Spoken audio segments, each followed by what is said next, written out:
Students, आज हम history के 7th क्लास की हिस्ट्री का second chapter emergence of new kingdoms पढ़ेंगे, जो कि था 700 to 1200 सेंचुरी के बीच में।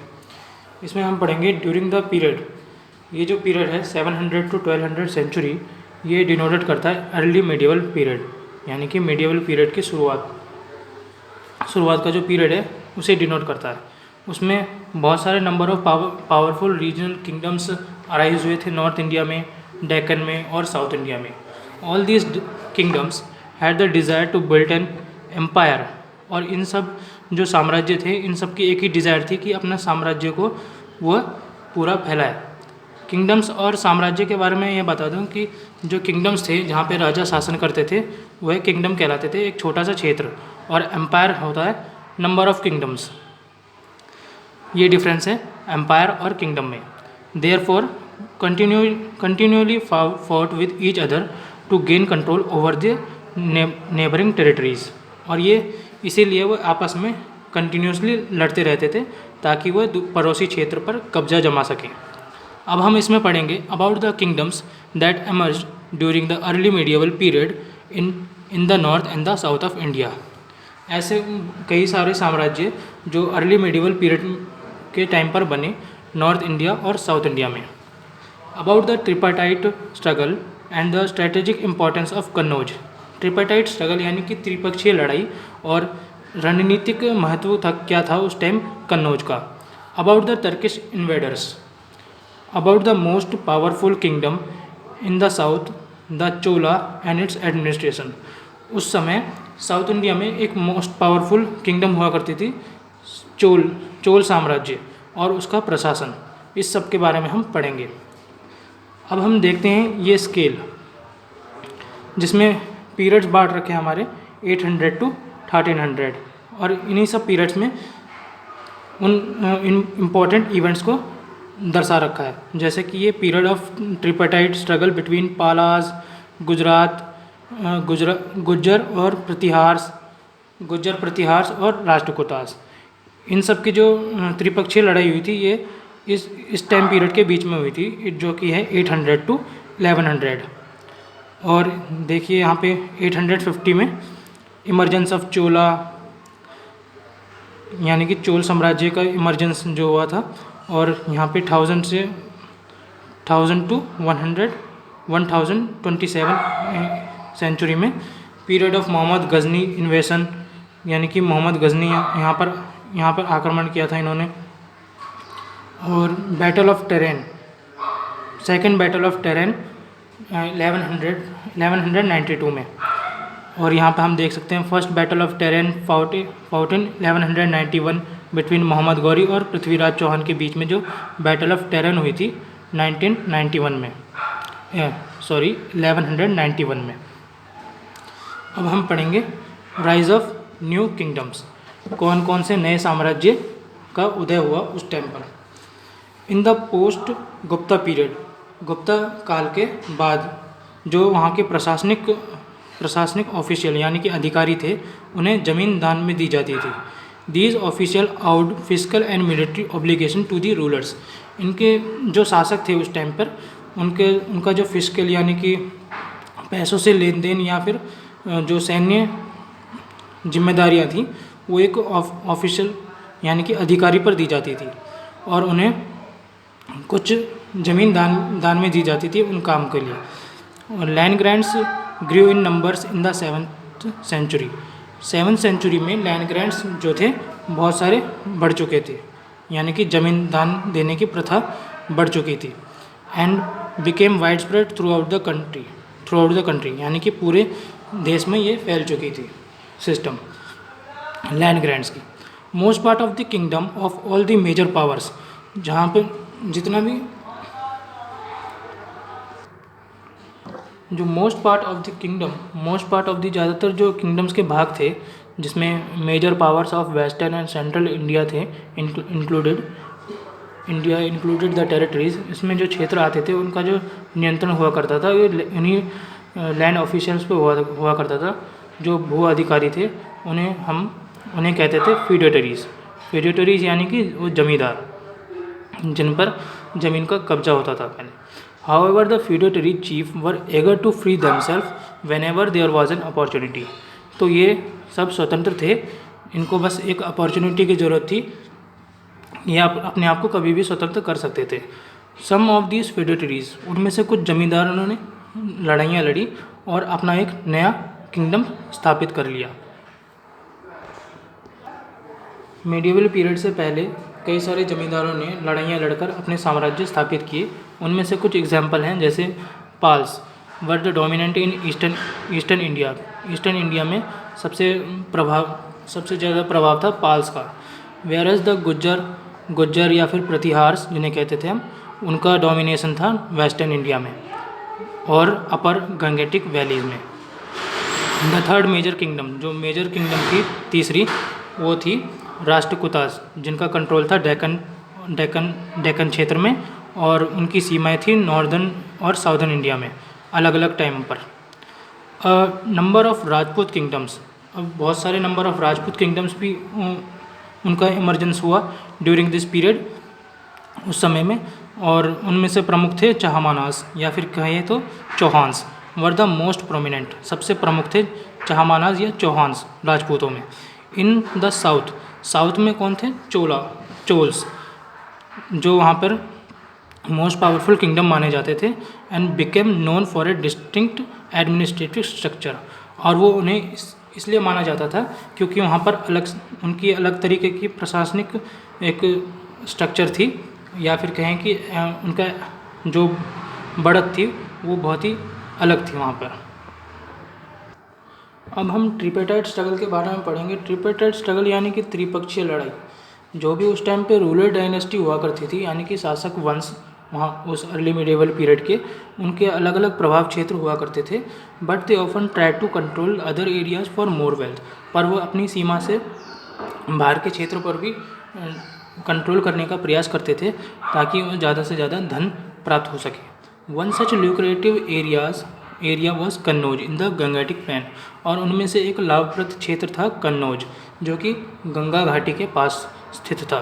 विच लेड टू द ट्रिपेटाइट, जिसके कारण ट्रिपेटाइट स्ट्रगल हुआ बिटवीन, त्रिपक्षीय लड़ाई हुई जो कि थी पाल, गुज्जर प्रतिहार्स और राष्ट्रकूटास के बीच में। इट इज़ सेड, ये कहा जाता है कि द मेन कॉज था स्ट्रगल का was the desire to possess the city of Kannauj, जो कन्नौज का शहर था उस पर कब्जा जमाना उनका मेन डिज़ायर था। ये कहा जाता है कि लड़ाई का मुख्य कारण था कन्नौज शहर पर कब्जा जमाना, जो कि एक स्वायत्ता का एक निशानी थी। स्वायत्ता यानी कि मतलब सभी शासन से मुक्त होकर अपना एक इंडिपेंडेंट राज्य था कन्नौज उस टाइम पर, स्वतंत्र राज्य जिस पर किसी का भी कब्जा नहीं था। इसलिए वो त्रिपक्षीय लड़ाई लड़ी गई थी उस कन्नौज शहर को हासिल करने के लिए।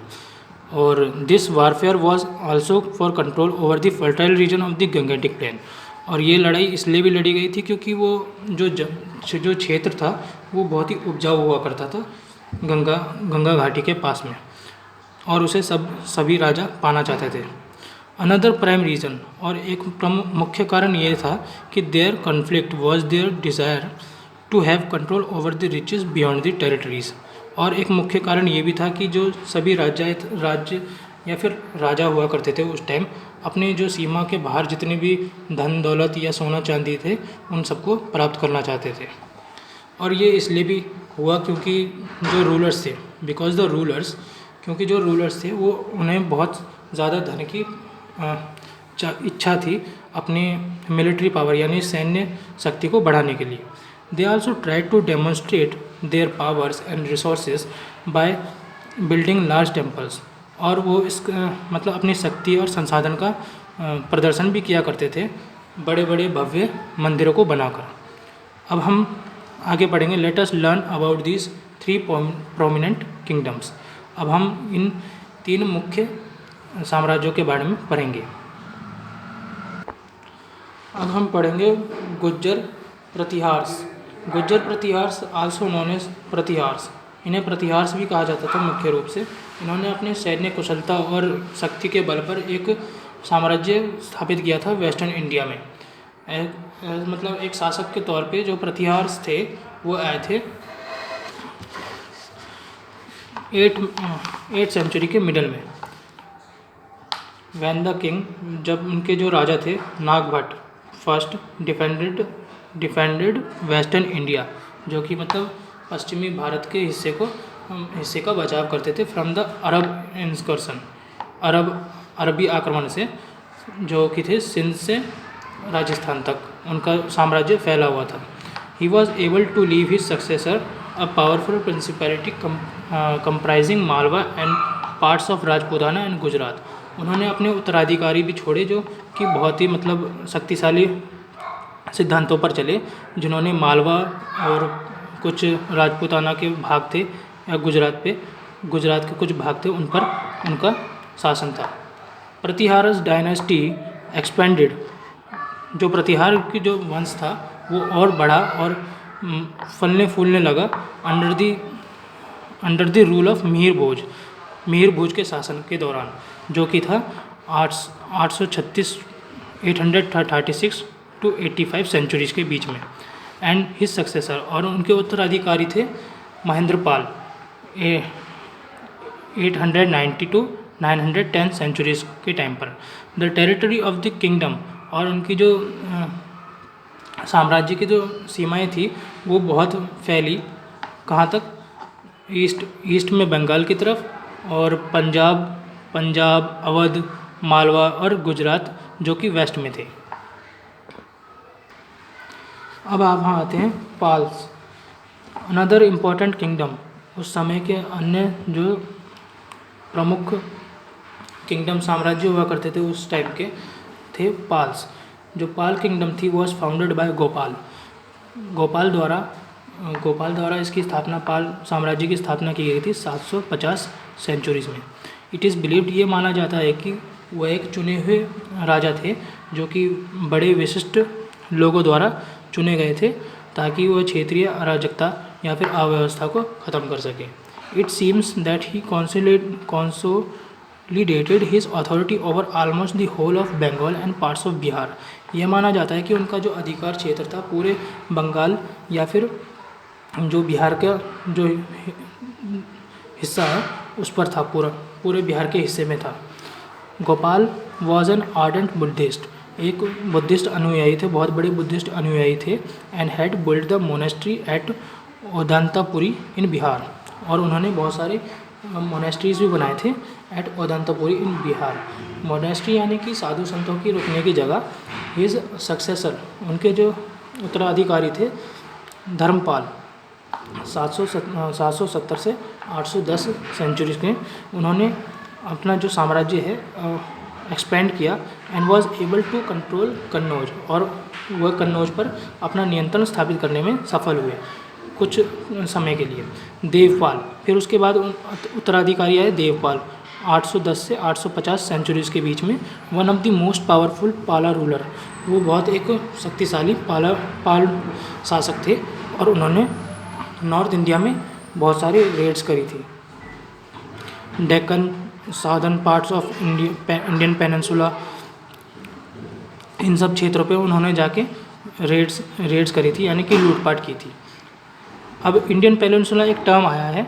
इंडियन पेनिनसुला यानी कि आप पहले ये समझिए कि पेनिनसुला क्या होता है। पेनिनसुला यानी कि एक ऐसा भूमि का क्षेत्र जो तीनों साइड से वाटर बॉडी से घिरा हुआ होता है, तो इसलिए ये टर्म इस्तेमाल किया गया है इंडियन पेनिनसुला, जहाँ पे ईस्टर्न में बे ऑफ बंगाल, वेस्ट में अरेबियन सी और जो साउथ में है इंडियन ओशियन, हमारी ये 3 वाटर बॉडीज़ हमारे इंडिया को घेर कर रखी है। इसे हम कहते हैं इंडियन पेनिनसुला।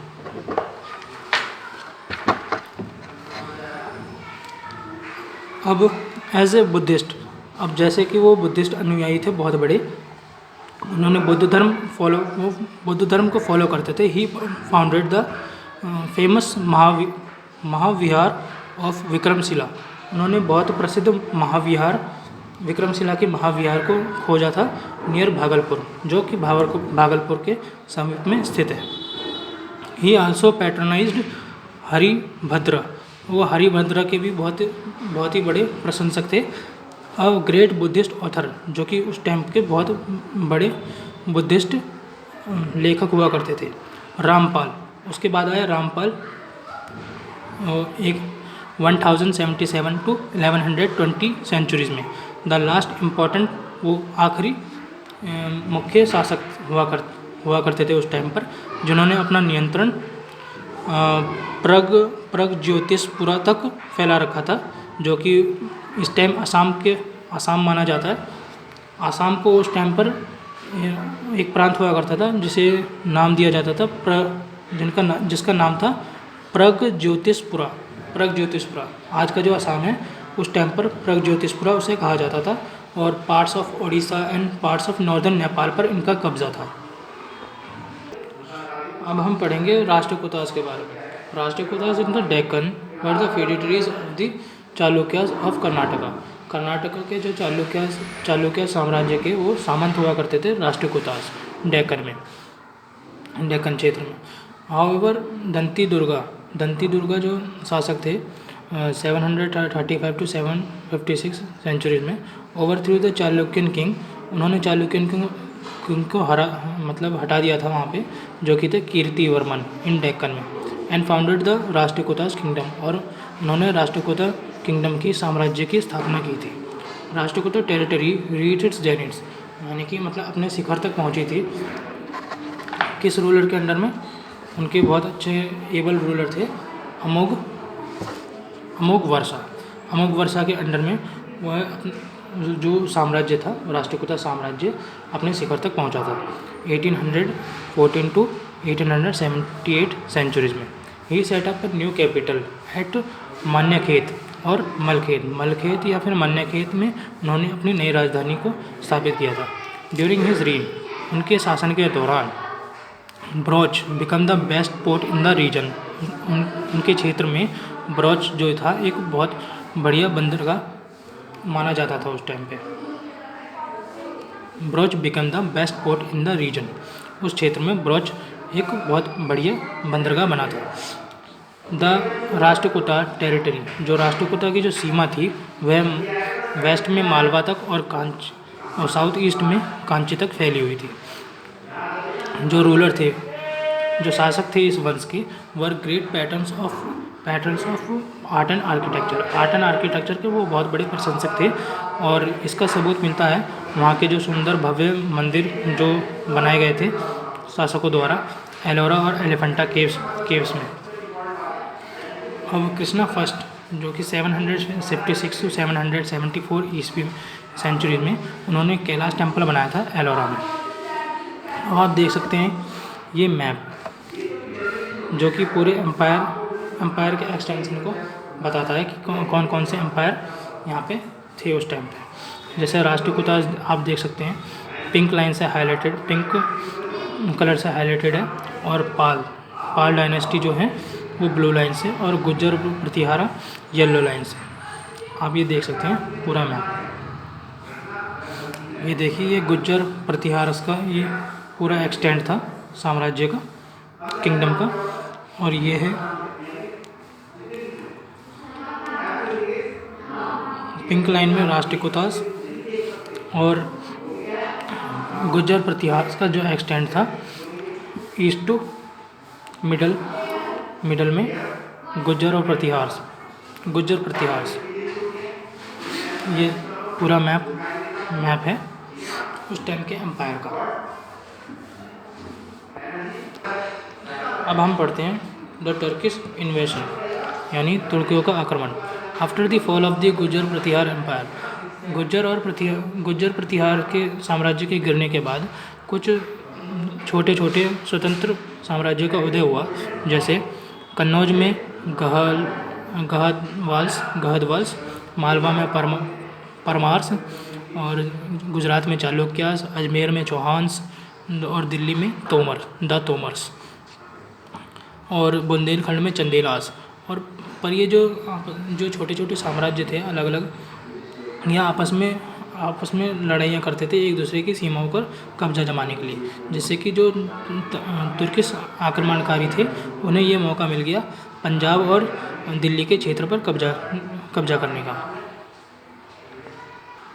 अब हम पढ़ेंगे मोहम्मद गजनी के बारे में। One of the most prominent Turkish ruler, जो कि मतलब एक प्रमुख टर्किश शासक थे जिन्होंने भारत सब कॉन्टिनेंट पर आक्रमण किया था, वो थे मोहम्मद गजनी। उन्होंने 17 बार यानी कि भारत पर आक्रमण किया था 1000 to 1027 सेंचुरीज़ में नॉर्थ इंडिया में।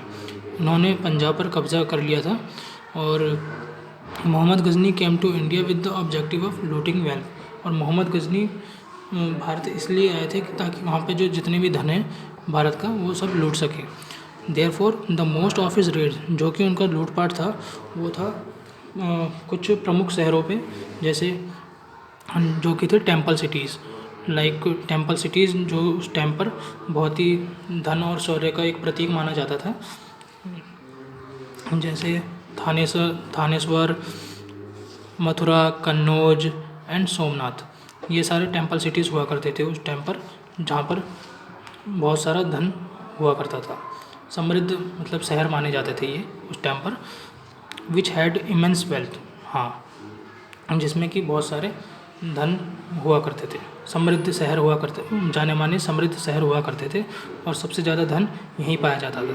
ही यूज्ड दिस वेल्थ, और उन्होंने इस धन का इस्तेमाल किया एक शहर बनाने में, जो कि गजनी में स्थापित किया उन्होंने। इन 1025 he attacked, looted and demolished the most celebrated Hindu temple of Somnath. 1025 में उन्होंने एक सोमनाथ में जो हिंदू टेम्पल है उसको लूट लिया और उसको डिमोलिश भी कर दिया, यानी कि बर्बाद भी कर दिया, near the coast in Gujarat, जो कि गुजरात के बंदरगाह के पास पाया जाता है। अब हम पढ़ेंगे मोहम्मद गौरी के बारे में। Mohammad Ghori invaded India with an aim of conquering the northern part of the India and expanding his kingdom beyond Afghanistan. Mohammad Ghori ने भारत पर आक्रमण किया, उसका उद्देश्य यह था कि वो जो भी उत्तर भारत का जितना भी हिस्सा है उस पर कब्जा जमा ले और अपने साम्राज्य को अफ़गानिस्तान के आगे तक फैलाएं। अनलाइक मोहम्मद ऑफ गजनी के जैसे ही उनका जो इंटेंशन था, उनका जो इरादा था वह धन प्राप्ति का नहीं था, but to establish an empire, पर वो अपना साम्राज्य स्थापित करना चाहते थे। उन्होंने लड़ाइयाँ भी लड़ी। उन्होंने जो चाहमाना राजपूत के जो शासक थे पृथ्वीराज चौहान के साथ उन्होंने लड़ाइयाँ लड़ी मोहम्मद गौरी ने। पृथ्वीराज चौहान या फिर Prithviraj third was the last and greatest ruler of the Chahamana dynasty के वो आखिरी और सबसे महान शासक माने जाते थे। हिज ग्रेट मिलिट्री अचीवमेंट्स, उनके जो सैन्य सफलताएं हैं उनको हम पृथ्वीराज रासो एक कविता में देख सकते हैं, जो कि लिखी गई उनके सभा के जो कवि थे चंद बरदाई द्वारा एक कविता लिखी गई थी पृथ्वीराज रासो। उसमें हम उनके सैन्य सफलताओं के बारे में पढ़ सकते हैं। Prithviraj enhance the power of the Chahamana by bringing the Mahoba, Bundelkhand and Gujarat under his control. Bundelkhand और गुजरात को अपने नियंत्रण में लेकर उन्होंने चाहमाना की जो शक्ति थी उसको और बढ़ाया। उन्होंने बहादुरी से he valiantly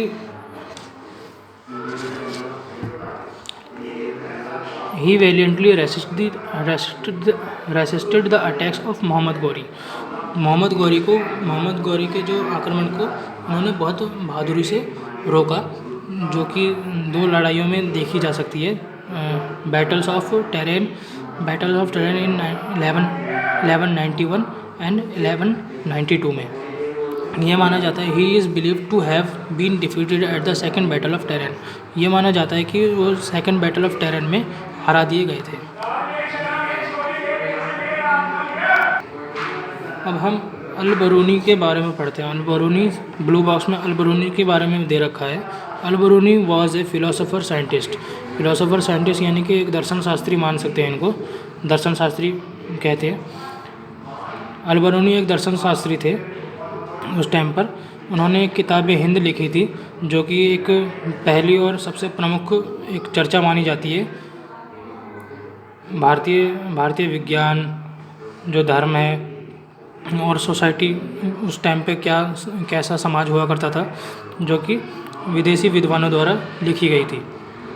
he accompanied Mohammad of Ghazni to India. उन्होंने जो भी मोहम्मद ऑफ गजनी अपनी जो जितनी भी लूटपाट किया करते थे उनके साथ वो थे। अलबरूनी भी उनके साथ में थे उस टाइम पर।